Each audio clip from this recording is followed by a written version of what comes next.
Hey everyone, welcome back. This is part 2 of our series where we're solving previous year paper for the AB Constable exam.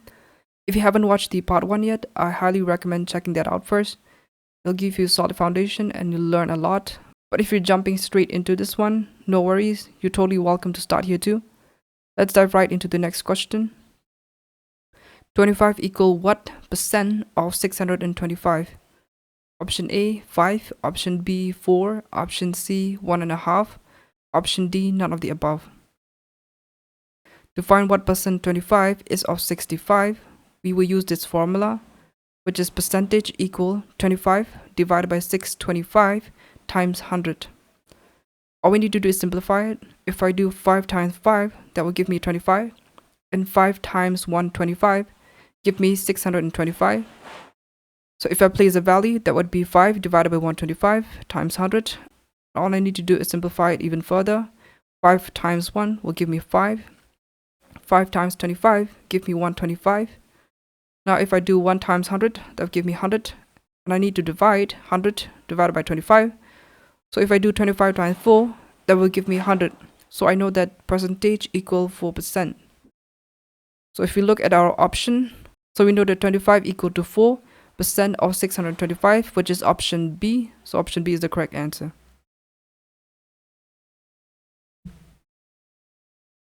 The square of a negative number is A, both negative and positive, B, negative, C, positive, or D, which is none of the above. When you see there's a square, the number is always going to be positive. Why? Because when we multiply a negative number by itself, such as negative A times negative A, the value that I'll have is always positive. For example, if I have negative 3 square, if I simplify that, I would have negative 3 times negative 3. It will actually give me a positive value, which is 9. So yes, the square of any negative number is always positive. So if we look at our option, we see that option C is the correct answer, which is positive. A car which costs rupees 1,20,000 is discounted at 5%. So we need to find what is the discount. Is the discount A, 4,000, B, 8,000, C, 6,000, or D, 5,000?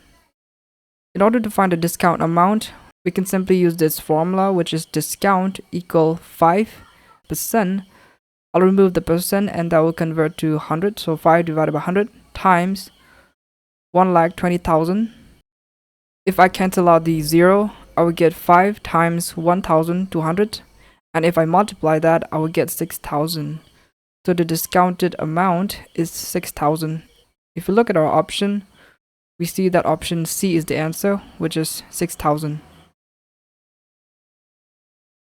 The average height of 10 students in a class is 105 centimeters. If 20 more students with an average height of 120 centimeters join them, what will be the average height? Option A, 105 centimeter, B, 110 centimeter, C, 112, or D, which is 115 centimeter. If you look at the question, we have average height of 10 students equal to 105 centimeters. So the total height of 10 students will be 10 times 10 equal to 105 centimeters. And 20 more students join, so we need to find the average height, which is given, which is 120 centimeters. So we need the total height of those 20 students also, so we multiply 20 times 120. That will give me 2,400 centimeters. So we need to add those total height. We have 1,050 plus 2,400. That will give me 3,450 centimeters. We also need to add our total students. We have total student equal 10 plus 20. That will give me 30 students. So we need to use this formula to get the average height. We have average height equal total height of all students divided by the total number of students. We have the total height of all students. If we plug in the value, we would have 3,450. And we also have the total number of students, which is 30. So if I do the division, I will get the average height of 115 centimeter. So if we look at our option, we see that option D is the answer, which is 115 centimeters. 10 sheep and 5 pigs were bought for Rs 6,000. If the average price of a sheep is 450, we need to find the average price of a pig. If you look at this question, we see that the averaged price of a sheep is 450. What we don't have is the average price of a pig. So from the question given, we see that total animals, we have 10 sheep and 5 pigs. And the total cost is 6,000. And the average cost of a sheep is 450. We can use this formula, total cost of a sheep divided by the number of animals equal the average price.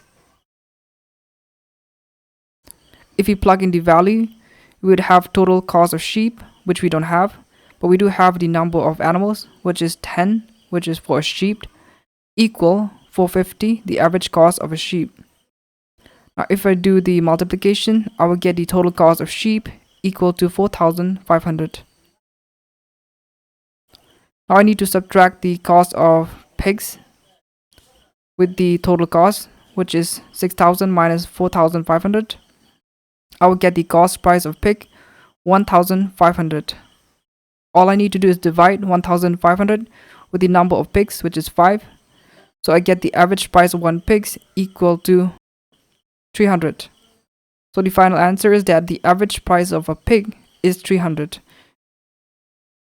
If we look at our option, we see that option D is the correct answer, which is 300. An amount of 324 is divided among 3 friends, Sonu, Monu, and Hari, in the ratio of 5, 6, 7. We need to find what is Monu's share of the total money. We have option A, which is 68, B, 108, C, 60, or D, 120. From the question given, we have the total amount of 324 and the ratio of 5, 6, and 7. All we need to do is add all the ratio and we get 18 parts. Now I need to do the division of the total amount and the number of parts. If I do 18 times 18, that will give me 324. So there will be 18 per parts. In order to find out how much Monu get from the share of the total amount of 324, all I need to do is multiply it 6 times 18, 6 being the ratio of Monu, and 18 being the 1 per parts, total ratio. I'll get 108 rupees. So the answer is that Monu's share is 108 rupees out of the total 324. So if we look at the option, we see that option B is the correct answer, which is 108. If you find this video helpful, consider subscribing and like it. Thanks for watching. See you in the next video.